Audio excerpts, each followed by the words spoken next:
semua, kembali lagi dengan saya Ella Oktavia Wardah dengan NIM 1312000182. Di sini saya akan membahas tentang konsep-konsep pemikiran Ki Hajar Dewantara. Pertama-tama kita harus tahu riwayat hidup Ki Hajar Dewantara terlebih dahulu. Ki Hajar Dewantara lahir dengan nama Raden Mas Suwardi Suryaningrat. Beliau lahir pada Kamis Legi 2 Mei 1889 di Yogyakarta.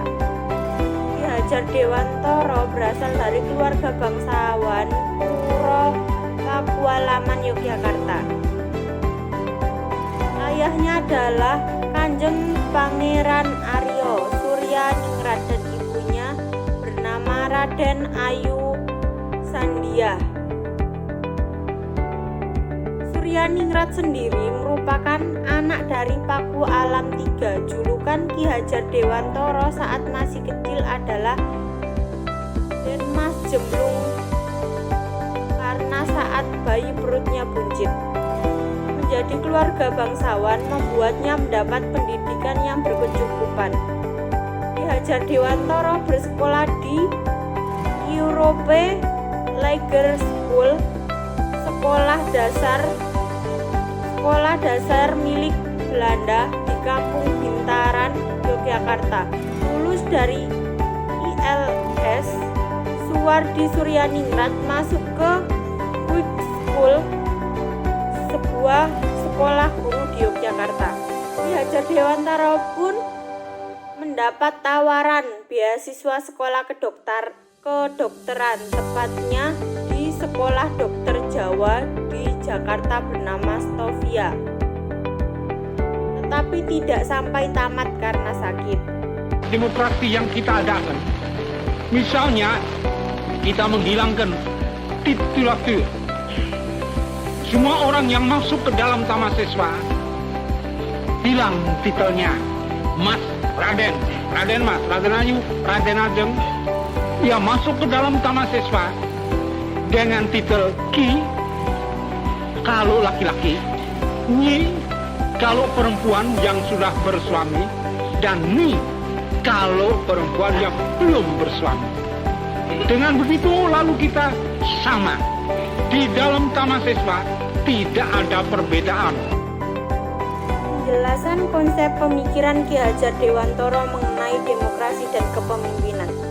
Menurut Ki Hajar Dewantara, demokrasi yaitu hak seseorang akan mengatur dirinya sendiri dengan mengetahui tertibnya persatuan dalam kehidupan umum. Itulah asas taman siswa pertama. Dalam alinial ke-1 dari ungkapan tersebut terpancar dua hal yang pokok, yaitu adanya hak bagi seseorang, tetapi juga adanya kewajiban seseorang untuk mengikuti tertib damainya persatuan dalam kehidupan bersama. Di dalam ungkapan itu ada suatu tuntutan agar perwujudan hak dan kewajiban dilaksanakan secara berimbang agar terjadi suatu harmoni atau keselarasan. Karena tujuan taman siswa yang tertinggi adalah tertib damai. Suratman 1991-28. Dengan prinsip tersebut, maka demokrasi yang digunakan dalam kehidupan organisasi dan masyarakat taman siswa adalah demokrasi dan kepemimpinan. Hal tersebut menunjukkan bahwa dalam demokrasi di lingkungan taman siswa, pemimpin harus memberi kebebasan. Kebebasan tersebut adalah kebebasan yang bertanggung jawab kepada semua warganya. Kemudian pada bagian berikutnya ditulis butir pembentukan pola kepemimpinan. Butir-butir pembentukan pola kepemimpinan Ki Hajar Dewantara. Ingarsa sumtulodo artinya di depan memberi contoh. Maksudnya pemimpin itu harus bisa menjadi contoh yang baik bagi semua bawahan-bawahannya. Ingmatya manggun parso artinya di tengah-tengah membangkitkan semangat. Maksudnya seorang pemimpin itu harus dapat membangkitkan semangat bawahan-bawahannya. Tuturi Handayani artinya di belakang memberi dorongan. Maksudnya seorang pemimpin itu harus mampu memberi dorongan pada bawahan-bawahannya untuk terus maju. Demokrasi dengan kepemimpinan. Penentuan keputusan dilakukan musyawarah untuk mufakat. Bila dalam rapat tidak terjadi kesepakatan, rapat ditunda lain hari. Pemilihan ketua atau wakil ketua digunakan pemilihan tidak langsung. Penentuannya pemenang tidak harus berdasarkan pada suara terbanyak. Contoh pemilihan ketua, sekretaris, bendahara di suatu organisasi menggunakan cara pemilihan tidak langsung. Dalam praktek keseharian organisasi, kita didorong mempraktekkan kebebasan. Kebebasan adalah terbatas, artinya kebebasan yang tidak membatasi kebebasan yang lain.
Apakah masih relevan demokrasi Ki Hajar Dewantoro di Indonesia menurut Anda sebagai orang awam?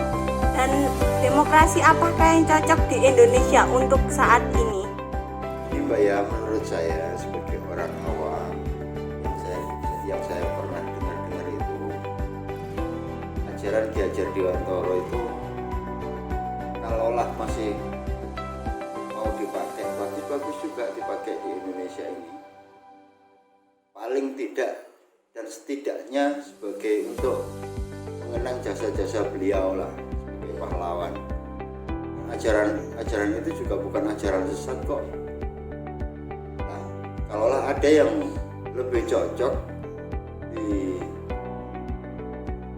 era sekarang ini, ya bisa-bisa aja itu yang dipakai. Mungkin saya dengar di berita-berita itu ada macam demokrasi Pancasila apa itu ya, demokrasi Pancasila lah, barangkali itu lebih cocok ya, bisa saja ajaran Ki Hajar Dewantoro itu ditinggalkan, tapi setidaknya paling tidak perlu dikenang lah bahwa itu ajaran yang baik juga, yang tidak sesat lah paling tidak, itu kan Mbak.